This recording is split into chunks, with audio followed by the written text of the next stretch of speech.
আজকে আমি তোমাদের সামনে হাজির হয়েছি খুব মজাদার একটি ম্যাথ ম্যাজিক নিয়ে। এই ম্যাথ ম্যাজিকটি হচ্ছে তুমি তোমার বন্ধুর মনের কথা বলে দিবে তার কাছ থেকে কোনো কিছু না জেনে। এই ক্ষেত্রে তুমি দুই একবার ম্যাথ ম্যাজিকটা নিজে প্র্যাকটিস করো, তারপর তুমি তোমার বন্ধুদের সাথে করো। তারা কিন্তু খুবই অবাক হয়ে যাবে। তাহলে চলো আমি তোমাদেরকে শিখিয়ে দিই কিভাবে এই ম্যাথ ম্যাজিকটি করতে হয়। এই ম্যাথ ম্যাজিকটি শেখার পর তুমি তোমার বন্ধুদেরকেও কিন্তু অবাক করে দিতে পারবে। প্রথমে তুমি যে কাজটা করবে, তোমার বন্ধুকে বলবে একটা খাতা নেওয়ার জন্য। খাতা নেওয়ার পর তোমার বন্ধু মনে করো বেঞ্চের মধ্যে খাতা রাখবে।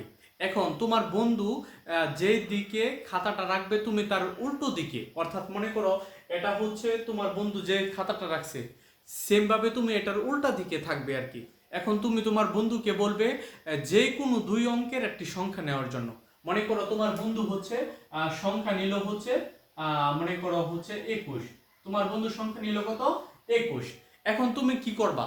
এখন তুমি তোমার বন্ধুকে বলে দিবা যে এই সংখ্যাটার সাথে দুই অঙ্কের যে কোনো সংখ্যা ও চাইলে নিতে পারতো। ও যদি চাইতো ও কিন্তু 22ও নিতে পারতো, ও চাইলে ও 23ও নিতে পারতো, কোনো সমস্যা নাই। বা অন্য যে কোনো ধরনের সংখ্যা জাস্ট দুই অঙ্কের। তারপর তুমি ওকে বলবা ও এই সংখ্যাটার সাথে 500 যোগ করে দেওয়ার জন্য। তাহলে একটু খেয়াল করে দেখো, এখানে 500 যদি তোমরা যোগ করে দাও তাহলে কি হয়? এখানে হয়ে যাবে কত? এখানে হয়ে যাবে কিন্তু 521। আশা করি তোমরা এতটুকু পর্যন্ত বুঝতে পেরেছো। এখানে হয়ে যাবে কত? 521।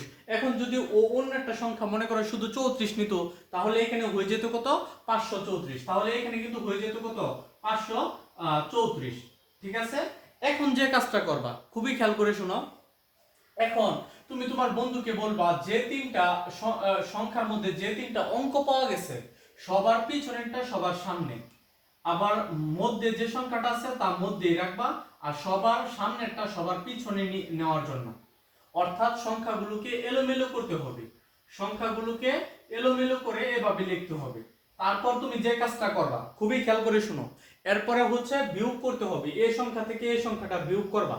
তাহলে একটু এইখানে খেয়াল করে দেখো, এখানে 5 আছে 11 হবে কত হলে? 6 হলে। 5 আছে 11 হবে কত হলে?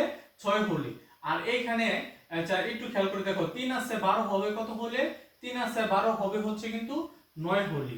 আর এইখানে হচ্ছে 2 আছে 5 হবে কত হলে? 3 হলে। তাহলে এখানে কিন্তু আমরা পেয়ে গেলাম 396। ঠিক আছে? এখানে আমরা কত পেয়ে গেলাম? আমরা কিন্তু পেয়ে গেলাম হচ্ছে 396। আর এইখানে একটু খেয়াল করে দেখো, এইখানে তুমি কত পাবা? এইখানে যদি তুমি বিয়োগ করো তারপরে তুমি পাবা হচ্ছে এখানে 5 আছে 14 হবে 9 হলে। আর এখানে হচ্ছে 4 আছে 13 হবে হচ্ছে আবারও 9।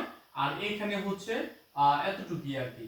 এখন একটু খেয়াল করে শোনো, সর্বশেষ তুমি যে কাজটা করবা, তোমার বন্ধুকে বলবা এই দুইটা সংখ্যা যোগ করার জন্য, এই যে সর্বশেষ যে সংখ্যাটা থাকবে সে সংখ্যার ভিতরে যতগুলো যতগুলো অঙ্ক থাকবে সবগুলো যোগ করার জন্য। অর্থাৎ এখানে তুমি 3 আর হচ্ছে এখানে 9 আর এখানে হচ্ছে 6। ঠিক আছে? এতটুক যোগ করবা। যোগ করলে কত হবে দেখো, 3 আর 9 হচ্ছে 12, আর এখানে 6 18 হয়ে যাবে। আর এইখানেও তুমি একটু যোগ করে দেখো, এখানে 9 আর 9 আছে, যদি যোগ করো 18 হয়ে যাবে। অর্থাৎ তুমি যেইভাবে অঙ্ক করো না কেন, তোমার বন্ধু দুই অঙ্কের যে কোনো সংখ্যা ধরুক না কেন, প্রথমে যদি একে 500 দিয়ে এর সাথে যোগ করে তারপর যে সংখ্যাটা আসবে তাকে আবার উল্টিয়ে দিলে তারপর যে সংখ্যাটা পাইবা বিয়োগ করার পর সেই অঙ্কগুলো সবগুলো যদি যোগ করো তাহলে অবশ্যই 18 আসবে। এটাই হচ্ছে ম্যাথ ম্যাজিক। এখন তুমি তোমার বন্ধুকে বলবা যে কোনো র্যান্ডম নাম্বার নিতে, উত্তর কিন্তু অলওয়েজ তুমি যদি এই ট্রিক্সটা অ্যাপ্লাই করো, প্রথম কি 500, তারপর কি যোগ করার পর যোগফলটা লিখবে, তারপর যোগফল যা আসবে তাকে আবার উল্টিয়ে লিখতে হবে। উল্টিয়ে লেখার পর কি করতে হবে? বিয়োগ করতে হবে। বিয়োগ করার পর এখানে যে সংখ্যাটা পাইবে না, এই সংখ্যার মধ্যে যে অঙ্কগুলো আছে এই অঙ্কগুলোকে যোগ করে দিলেই কিন্তু তোমার উত্তর 18 চলে আসবে।